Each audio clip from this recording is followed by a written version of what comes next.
We have a lot to cover in today's video. All the latest rumors on players like Alex DeBrincat, Pierre-Luc Dubois, Jesper Bratt in New Jersey, Brock Besser, Mark Scheifele, some UFA talk, as well as an update on the Senators' sale, and the Panthers have made a series in the Stanley Cup Final by winning Game 3. We'll discuss all the latest news coming up next.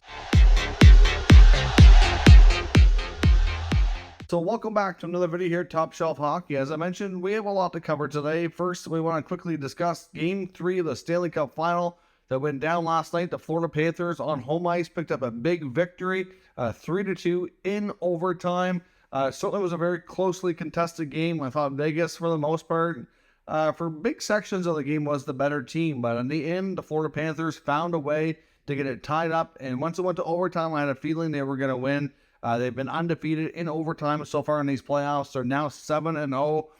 Carter Verhaeghe with the big overtime game winner. Matthew Tkachuk on the game-tying goal with a couple minutes left and the goalie out. Were big for the Panthers. Brandon Montour played his best game in a while too, and their best players kind of willed their way in, even though a lot of them were banged up and certainly were dealing with some injuries and some bumps and bruises last night. They managed to get the job done. Game 4 is going to be very, very interesting. We're either going to see a tied series or we're going to have a 3-1 series.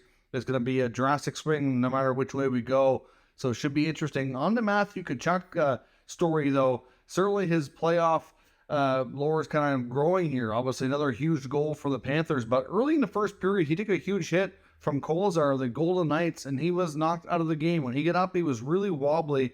And he did get pulled by the concussion spotters. And you could tell it wasn't just that. He looked like he was dealing with a shoulder injury as well. Paul Maurice post-game said that he was pulled by the concussion spotter.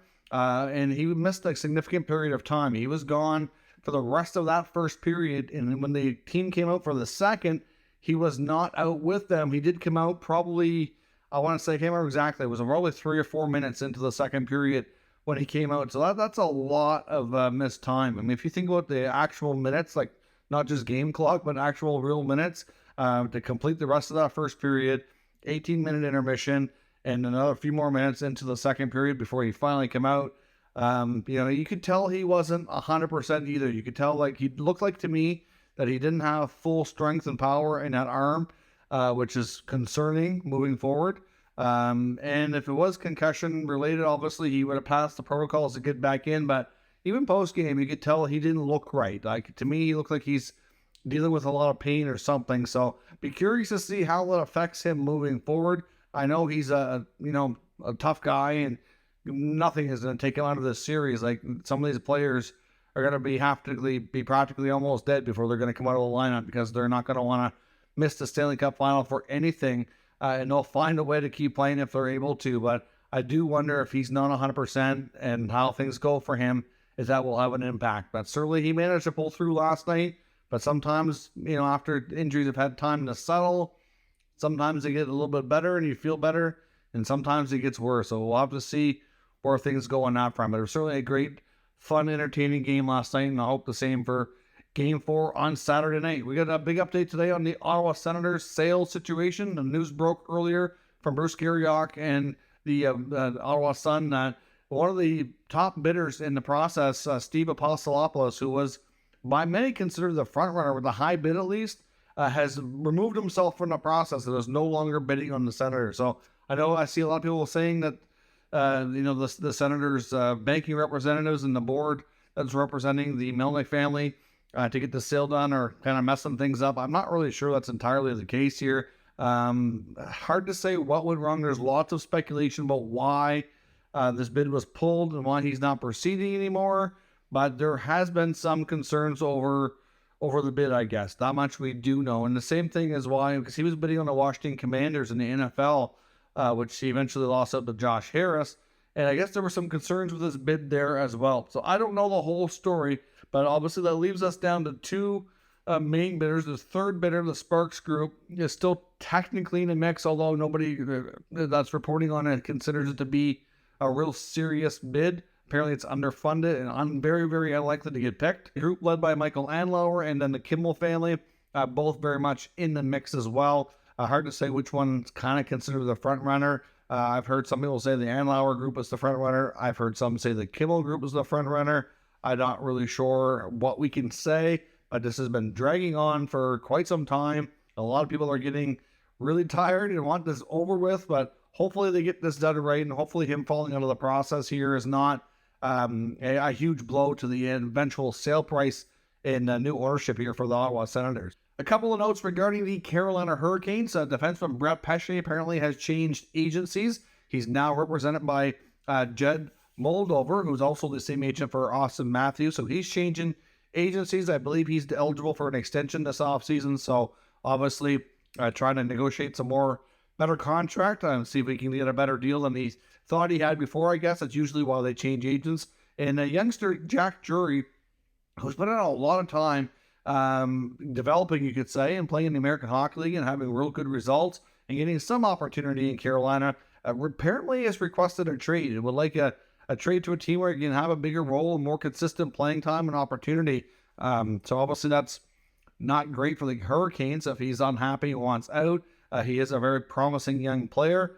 I don't know exactly what his full upside is going to be long term, and we'll see if they accommodate the trade, or maybe they talk to him and try to smooth things over. Maybe they'll make other moves and find a bigger role for him. But obviously, if you hear any rumors around the Hurricanes making changes, you can expect maybe Jack Drury's name to be brought up in potential trade talk. Alex DeBrincat in Ottawa. There's been tons of rumors here today about and updates on this situation. I know I've seen from Elliotte Friedman on his 32 Thoughts podcast and other radio hits that he's done. He's mentioned 5 teams that he believes is on the list that he supposedly gave to the Senators.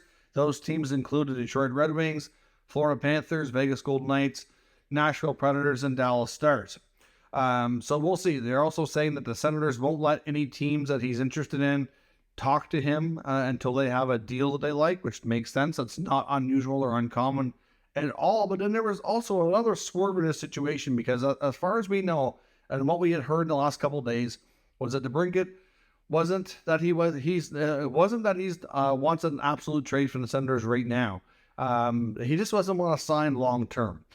People were saying that the reports were that he would sign 1 year, but doesn't want to commit long term right now. Isn't sure about his long term future. Wanted to wait and see about ownership. We've heard that long term future of the coach, and just got to see where everything goes with the ownership change and all that. We've heard all kinds of stories in that regard.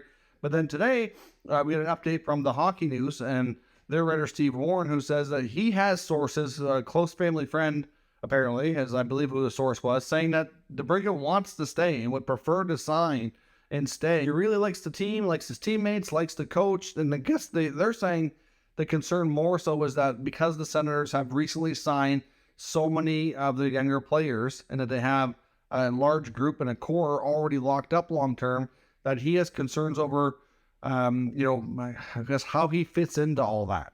But again, a lot of these reasons that we're hearing, whether he wants to stay or go, just seem really weird to me. You think he would go through more of a negotiation process? I also do wonder as well, we know I've heard Peter Dorian, the GM of the Senators, say numerous times that he does not negotiate through the media, but I don't know. To me, he absolutely does, and he does more than most GMs do. I think some of the talk we've heard about DeBrincat and the list of teams, and I honestly think a lot of that could be leaked by him or his assistants. That wouldn't be shocking at all to find out that they're kind of trying to gain leverage in negotiation. It wouldn't be shocking either to find out that he and DeBrincat's agent might have had conversations and said, "Look, listen, just in case we can't come to terms on a new contract, let me know where he would prefer to go, or he might be interested in signing." Because obviously, if they can do a sign and trade, it'll increase his value and hopefully allow the Senators to get a better return than if they trade him without a contract. The team was only guaranteed to have him for 1 year, like what Ottawa did. I wonder what kind of return you would get in that regard. So it's hard to say what is true and what isn't. But new information today basically just says that he indeed wants to stay and would like to figure out getting signed. So I guess we'll have to wait and see how this plays out. The rumors are kind of conflicting with each other now, so it's just kind of getting a little silly, and we don't really know what is actually the real truth. Now, Elliotte Friedman talked with Jesper Bratt and Timo Meier, the New Jersey Devils, on the podcast today as well, as both players are pending RFAs, trying to get new contracts done with New Jersey. Timo Meier, he mentioned, is going to be a bigger number, so obviously that's a contract that he said is complicated, Not necessarily that they won't get it done, but it's complicated, going to take some time. These Devils fans should be overly, stressed or concerned, and there is a remote possibility they do a 1-year deal, but I don't think that's really ideal given what his qualifying offer is. When it comes to Bratt, though, he did say that he described negotiations as being a grind, and we've heard this with Bratt and his agent over the past couple of negotiations now. So I do honestly wonder, based on if these negotiations are that contentious and that difficult, that maybe we will end up seeing a trade. We saw the Devils trade Damon Severson today, of course, as well, kind of freeing up some money in a sense because he was a pending UFA, so not really freeing up money, but in a sense it's adjusting the roster so that he's off the roster, freeing up a spot for a player that's going to be on an ELC, like Simon Nemeth, for example, who should graduate to the NHL on a full-time basis next year. That will likely increase, their flexibility cap-wise. But still, both of these guys are going to be expensive. It's not a guarantee by any means that they both end up signing and staying. It's been talked about for some time. I just really think after multiple grinding negotiations with Bryant, you have to think that it could lead to a trade. We'll have to see. To me, he's one of the key RFAs to watch that are more likely to be dealt than some of the other ones. When it comes to Dubois, apparently he's very much open to a sign and trade, so we could see a Pierre-Luc Dubois sign and trade with Montreal. I know all the insiders are saying that he basically has a list. Apparently there's about 5 teams that I've heard that he will put on his list. Some feel like teams like the Rangers, maybe the Kings, the Minnesota Wild reportedly, which is an odd one. There's some of the teams believed to be on this list that he would accept a trade to, where he would sign longer term. But obviously, at least the Jets are going to hopefully be able to do a sign and trade here, so they might be able to get a little bit better a return. But basically, the way the list goes, I feel like it's Montreal and everybody else is way down. I've seen some reports saying that Ken Hughes is already aware of this and has already started talking to the Jets. I don't know sure how true that is. I guess time will tell, and we'll see. We know the desire of Dubois to go to Montreal has been strong for some time, but Montreal is not going to overpay here. They're not going to want to overpay on the contract. They're not going to want to overpay on the trade price. So it's complicated, but at least we now know as well that it's not a case of Dubois going somewhere just for a year. He's willing to do a sign and trade. So that's going to be Winnipeg's preferred destination here, method to go about this so they can get a better return. But it's going to be complicated for sure. Be real curious to see if he does go to Montreal, what they actually end up paying. And his teammate Mark Scheifele is another one to watch as well. Recent information on the Jeff Merrick show discussed by Sportsnet writer Ken Weave, talking about a couple of what he thought to be likely destinations. Teams that made a lot of sense to acquire Scheifele included teams like the Carolina Hurricanes and the Boston Bruins. If the Bruins end up losing Bergeron and Krejci to retirement, they're going to have a big opening at the center position. Mark Scheifele makes a lot of sense. His contract makes good sense for at least the coming year. I mean, obviously he'll have to need an extension after that or a new deal if he moves on, but still it's a scenario where they could have very much afford him for the next year for sure.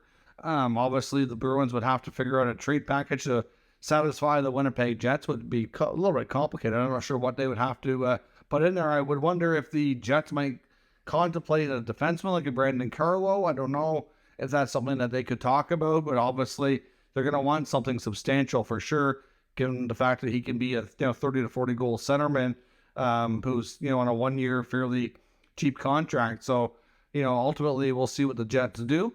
But Carolina and Boston make a ton of sense. We know the Hurricanes will want to add a scorer. We know they could stand to use a centerman. You can never have too many centermen, that's for sure. Obviously Scheifele could move to the wing if need be as well. I wonder who they would target there if they try to swing a deal with the Carolina Hurricanes. Maybe Jack Drury, who we mentioned. I know a lot of teams that talk to Carolina are probably going to ask about Marty Necas, but I don't know how likely that is. They have lots of interesting defensemen as well.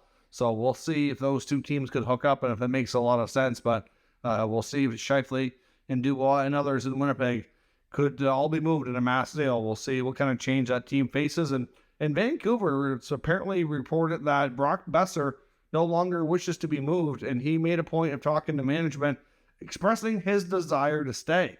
Now, there's also some reports on discussing this that say there wasn't a ton of trade interest in him anyways, given his contract, so it's pretty likely that Brock Boeser's name is going to remain with the Vancouver Canucks. Very unlikely to get traded. You never know, of course. The team could offer something that Albina Rutherford can't refuse, but given the lack of interest in his contract recently, when his name has been in the rumor mill a number of times in the past year with no bites, I think Brock Boeser more likely stays, and they'll honor his wishes and keep him on the roster. And there is a UFA rumor as well talking about the possibility of Milan Lucic ending up in Toronto and rejoining his old GM and Brad Treliving, who of course we know brought him to Calgary in a trade. Obviously Lucic's big contract that was very unfavorable for a number of years is now expired, so he's an unrestricted free agent. I would suspect he'd have to sign significantly cheaper. And based on how he's played in his production the last few years, I think Lucic would obviously understand that he's going to have to be one of those guys that goes on a cheap deal wherever he ends up, whether it's Toronto or anywhere else. I know there's been some talk about him maybe going back to Boston as well. Be curious to see where Lucic ends up. Certainly he wants to continue playing. He's made that part clear for sure. And we'll see if he follows his GM to his old team's rival in Toronto, or if he considers a reunion with the original team he started with in Boston. Either way, it should be very interesting next few weeks as the trade market is starting to heat up. We're getting closer to free agency and, of course, closer to the Stanley Cup being awarded. So let me know your thoughts on all of today's news and rumors down in the comments. We'll discuss further. Be new to the channel, make sure you subscribe and stick around. We'll keep you up to date with all the latest news, rumors, and analysis of all 32 NHL teams. Thanks for watching, and I'll catch you next time.